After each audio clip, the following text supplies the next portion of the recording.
In this video, I want to discuss quoting, summarizing, and paraphrasing sources in Turabian. Most of what I'll explain is covered in section 7.4 of the Manual for Writers, which begins on page 73. Whether you use direct quotations, summarize, or paraphrase, you must cite your sources. As explained in the slide titled, The Importance of Citing Your Sources. Citing your sources demonstrates that you've done ample research. Give credit where credit's due. When determining whether to summarize, paraphrase, or use a direct quote, be succinct as possible. There are times when simply summarizing is enough. Other times you can use portions of quotes rather than the entire quote. In a few cases, you'll need to include a full quote.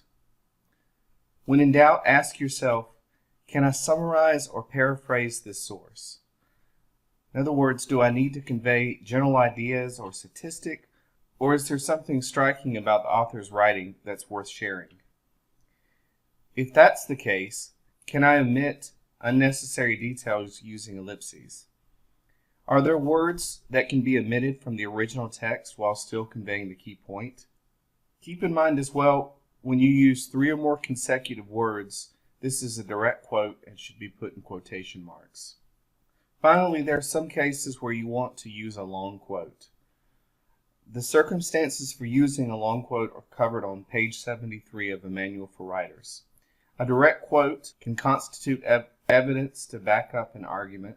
You disagree with a passage of text from the source and you want to be certain that you stated exactly. The quoted words are from an authority who backs up your view. The quote is strikingly original, or the quotation frames your entire paper. Now let's look at some examples of using direct quotes. Page 73 of the Manual for Writers offers 2 strategies on how to integrate quotes in your paper.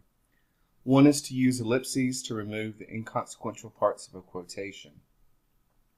In this example, I'm using an ellipses to omit the unnecessary parts of a quotation. The second strategy is to include letters or entire words to make the quote mesh with your sentence. In some cases, you'll need to change a verb tense or change the cases of a word from lower to uppercase. In this example, I added an S around the word hold in the original quote so that the verb tense matches my own writing. Sometimes when you use quotes, you might add annotations to clarify the author's intent. In this quote from Jared Diamond's book, Gun, Germs, and Steel, added a few words in brackets to clarify the author's intent. In a rare circumstance where you need to include a quote that's longer than 4 lines, you have to set it apart from the text in a block quote. In this example, I have a block quote that takes up 5 lines, and I need to make it single-spaced and indent it. To do so in Word, you want to highlight the text. Then you want to go to Paragraph and change the line spacing to single. Press OK.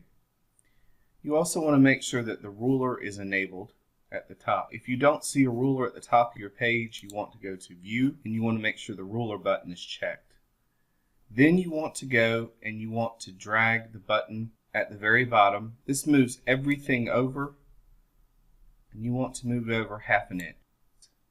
To recap, you want to summarize and paraphrase as much as possible instead of using quotation. You want to use no more of a quote that's needed to prove your point, and you want to use long quotes sparingly and format quotes 5 lines or longer with block quotes. So I hope this video helps you master the art of quoting and paraphrasing sources. Thanks for watching.